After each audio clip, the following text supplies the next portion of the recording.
तो कहते हैं दिव्य पुरुष का कुछ पता भी तो लगे कैसा है। कविं पुराणम अनुशासितारम अनोरणीयाम समनुस्मरेद्य सर्वस्य धातारम अचिंत्य रूपम आदित्य वर्णम तम सह परस्तात्। 8वें अध्याय थोड़ी कठिन आएगी। तो जो पुरुष सर्वज्ञ, परमात्मा सर्वज्ञ है, वो दिव्य पुरुष जो है, प्रकाश स्वरूप दिव्य पुरुष सर्वज्ञ है, उससे कुछ भी छिपा नहीं, सब कुछ जानता है। और अनादि है, बोला कब से है, बोला कुछ पता नहीं, अनादि है। और सबके अंदर में रहता है अंतर्यामी रूप से, और सब पर नियंत्रण रखता है। क्यों? अंतर्यामी रूप से भीतर रहता है तो सब प्राणियों का शुभ क्या है, कर्म अशुभ क्या है, जैसे उसके सब कर्मों को देखता रहता है, शरीर से, मन से होता है, विचार होता है, सब देखता रहता है। जो बाहर रहे तो दिखाई भी पड़े किसी को, भाई है कोई देखने वाला, और वो स्वयं ही भीतर बैठा हुआ स्वयं ही देखता रहता है। तो उन कर्मों को देखते हुए उन्हीं कर्मों के अनुसार ही शासन करता, उसके ऊपर नियंता, सबको नियंत्रण में रहता है।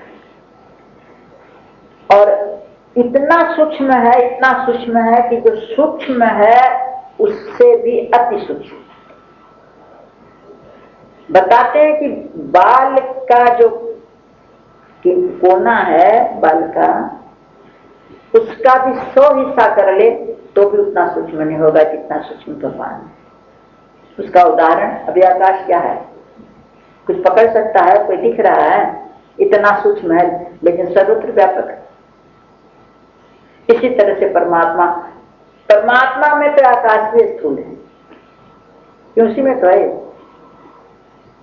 तो परमात्मा के लिए तो आकाश भी स्थूल है, अब कितना सूक्ष्म है वो, और फिर भी सर्वत्र व्यापक है।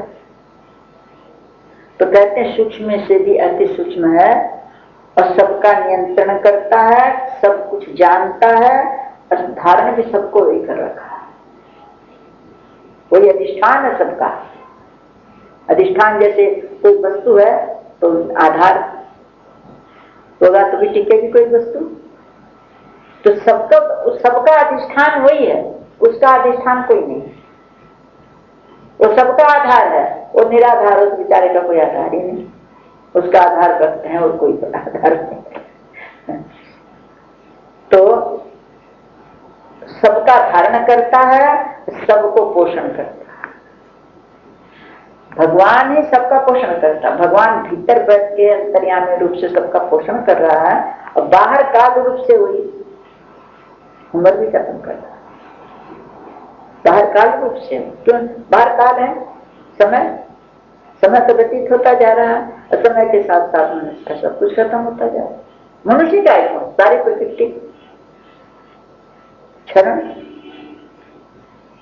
तो सबका धारण करने वाला वही है, सबका पोषण करने वाला वही है, और सबको समय पर काल रूप से भी वही है। तो कहते हैं लेकिन उसको कोई चिंतन नहीं कर सकता, अचिंत्य हो, न मन से उसका चिंतन हो सकता, न बुद्धि से उसका चिंतन हो सकता, अचिंत्य स्वरूप है, खाली अनुभव में आ सकता है। और नित्य चेतन है, सूर्य के प्रकाश के समान नित्य चेतन। सो जाते हैं तब भी वो चेतन जगता रहता है, नित्य चेतन, वो उसमें कभी भी गड़बड़ी नहीं आती। एक बालक था, गरीब का बालक था योग भ्रष्ट, माता पिता तो भिक्षा मांगने चले जाते थे, अपना बाहर ना खेलता रहता, बड़ा तेजस्वी, बड़ा सुंदर, 6-7 वस्त्र वस्त्रों की जरूरत नहीं रहती थी, 6-7 वर्ष का खेलता रहता था। एक बार राजा की उधर से सवारी निकली तो राजा हाथी पर बैठा था, बालक को देखा, मन हो गया, बड़ा तेजस्वी बालक।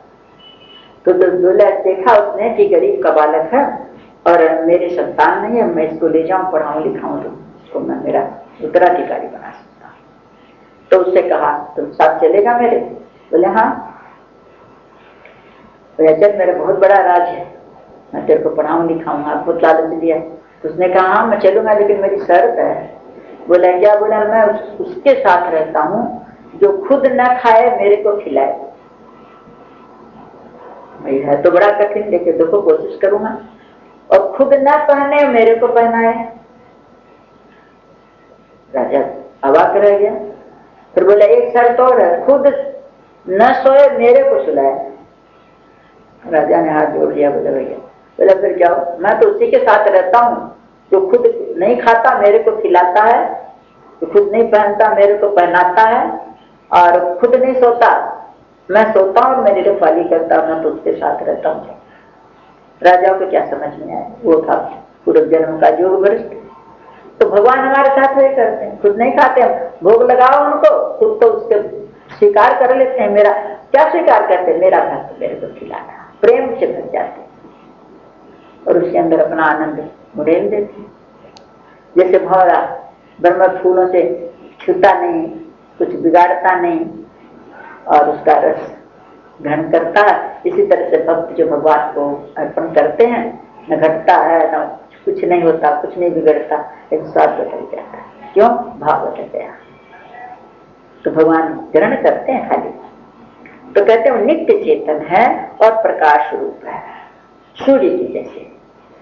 तो प्रकाश ये सारे शरीर के अंदर, हर इंद्रियों के अंदर उसी का प्रकाश है, चेतन। चेतना है ना, इंद्रियों में शक्ति, ये उसी का है। तो वो प्रकाश रूप है। और ये जो माया है अविद्या, इससे जीव तो बंधे हैं, परमात्मा तो परे है एकदम। तो परमात्मा अपने अंदर भी है, वो अविद्या से बिल्कुल परे है, माया से, लेकिन अज्ञानता के अंधकार की वजह से इस शरीर से बंध गए, इसलिए हम इसमें बंध गए। वैसे परमात्मा अति परे है। और सच्चिदानंद घन परमात्मा जो सत्य चेतन है और आनंद है, भगवान का यही स्वरूप है। सत्य कभी नाश नहीं होता, और चेतन जड़ता इस शरीर में, इंद्रियों में, सब में है, उसके अंदर जड़ता नहीं है, इसी में, लेकिन उसमें जड़ता नहीं है। और ये जो बाहर के सुख है ना, इसको हम लोग आनंद मानते हैं, आनंद नहीं है, ये सुख है। क्यों? सुख पराधीनता है। इंद्रियों के मन का हुआ, इंद्रियों के अनुकूल हुआ, बुद्धि के अनुकूल है तो सुख है, प्रतिकूल हुआ तो दुख है। तो सुख का पर्यायवाची दुख है, आनंद का पर्यायवाची कुछ नहीं। तो भीतर तो आनंद है, केवल परमात्मा ही है। तो उस भगवान का जो सच्चिदानंद कहते हैं ना, ये भगवान का रूप है। तो भगवान सच्चिदानंद रूप है। रूप भगवान का असली में यही है कि वो सत्य है, वो चेतन है और वो आनंद है, आनंद रूप, उसमें दुख का कहीं नाम नहीं है। तो कहते हैं जो उस परमेश्वर का, जो पुरुष सर्वज्ञ, अनादि, सबके नियंता, सूक्ष्म से भी अति सूक्ष्म, सबका धारण पोषण करने वाला, अचिंत्य स्वरूप, सूर्य के तरह से चेतन प्रकाश रूप और अविद्या से अति परे जो सच्चिदानंद घन परमात्मा है, उसका जो स्मरण करता